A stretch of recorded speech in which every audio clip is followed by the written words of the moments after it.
දැන් පැහැදිලිවම කතා කරොත් ගැමණු මහත්මයා කියන්නේ බුද්ධ ධර්මයේ භික්ෂුන් වහන්සේලාට භික්ෂුව කියන්නේ උපසම්පදා භික්ෂුන්ට සහ සාමණේරය කියන්නේ උපසම්පදා නොවන දෙගොල්ලන්ටම සෙක්ස් එහෙම නැත්නම් ලිංගිකත්වයේ කියන එක සහ මුලින්ම තහනම්.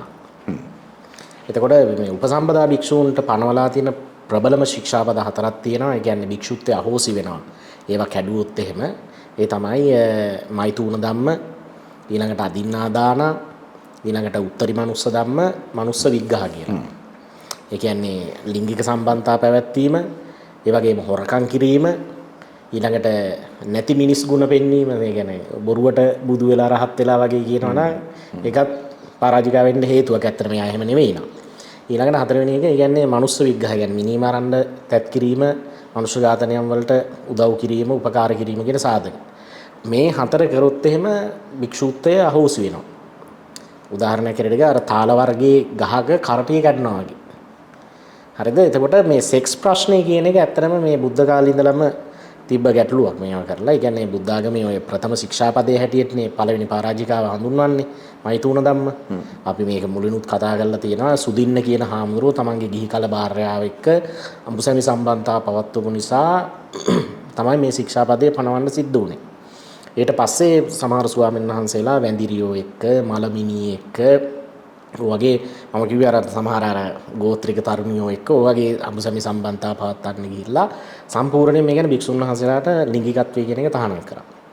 ඊළඟට සාමණේර හාමුදුරුවෝ අරගත්තොත් එහෙම ප්‍රධාන මේ කියන්නේ ඔය දසනාසනා දස දඬුවම් සහ දසනාසනා කියලා කියනවා. ඒ කියන්නේ සාමණේරවරයෙක් සිවුර අයින් කරලා සාසනයෙන් කියන්නේ මේ නිරපන්න හේතු වෙන දඬුවම් මේවා එක අපි දවසක එකක් කතා කරමු මේවා කරලා.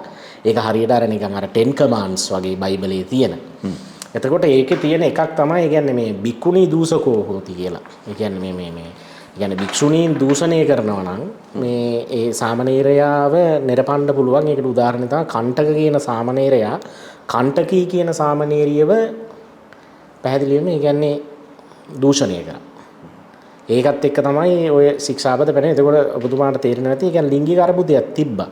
එතකොට දැන් ගැහැණුත් එක්ක නිදා ගන්න සහ පිරිමිත් එක්ක නිදා ගන්න කියන මේ දෙකම තහනම් වුණාන් පස්සේ ඊට පස්සේ මලබිනිත් එක්ක කාත් එක්කවත් තහනම් කරානේ.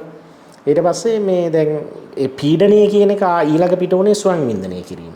උදාහරණයකට සෙය්‍යසක කියන සංඝාදිශේෂ කාණ්ඩයේ සුක්ක 28 සංඝාදිශේෂය කියවලා බලන්නයි කියලා අපි කියනවා අන්තර්ජාලයට ගිහිල්ලා. එතකොට සෙය්‍යසක කියන හාමුදුරුවෝ මේ වැරහුණු ශරීරයෙන් යුක්තව ඒ කියන්නේ පීඩනයක්නේ. ඒ කියන්නේ මොකද ආහාර නිද්‍රා භයමයි තුනංච. කියන්නේ කෑම ඊළඟට මේ නිින්ද ඊළඟට ලිංගිකත්වය සහ බය කියන ඒවා මිනිසුන්ට සහ සත්තුන්ට කියන දෙගොල්ලන්ට පොදු කාරණා. අපිට බඩගිනි වෙනවනේ. අපිට නිදිමත එනවා, ලිංගික ආසාව වෙනවා මිනිසුන්ට සහ බය කියන එක හැමෝම ඒ කියන්නේ ඒක තිරිසන් සත්තුන්ටත් ඒක තියෙනවා කියලා කිව්වා. ඒ පොදු කාරණා. එතකොට අර හාමුදුරුවෝ මේ පීඩනයේ හින්දා හාමුදුරුවෝ ආතතියටපත් වුණා. කෑම බීම කන්නේත් නැහැ, කෙට්ටු වුණා.